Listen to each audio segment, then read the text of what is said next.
तर नमस्कार मित्रांनो, आता संध्याकाळी तरी 8-8:30 वाजल्याच्या बरं डाळिंबीला फवारणी करायलोय. कारण आपली डाळिंब आहे आता सेटिंगमध्ये.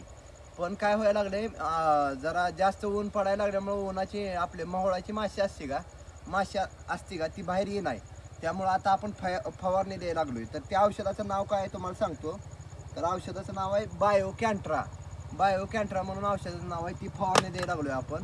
तर ह्याचं ते आपली यसरात काय काय टाकतो का मसाला तसा वास येतोय बरं का. आणि ही औषध आहे का ती आपलं 100 ते 1000 मीटरवरची माशी सगळे आपल्या डाळिंबीत आणताय. म्हणजे एवढा ह्याचा उग्र वास आहे.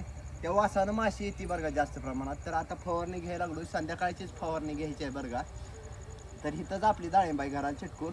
आणि मग मी तर हाय, बाबा तर गेले तर मोहळा बरं का. आणि मग मी हाय आपलं व्हिडिओ काढायला, मग मी व्हिडिओ काढते बरं का. आणि मी एकटाच औषध करतोय. 5 पण धरला इथं औषध करायला. बघा बोरला आमची किती प्रेशर आहे. तर आता मी फवारून घेणार आहे बरं का. तर बायो कॅन्ट्रा नावाचं औषध आहे, त्यानं मोहळाची माशी जास्त येते आपली डाळिंब सेटिंगमध्ये. आता मी फवारायला लागलो. शेतकऱ्याला आपल्या कष्ट केल्याशिवाय तर पर्याय नाही बाबा. तर मी तर घेतो फवारून. कसा वाटतं व्हिडिओ नक्की सांगा.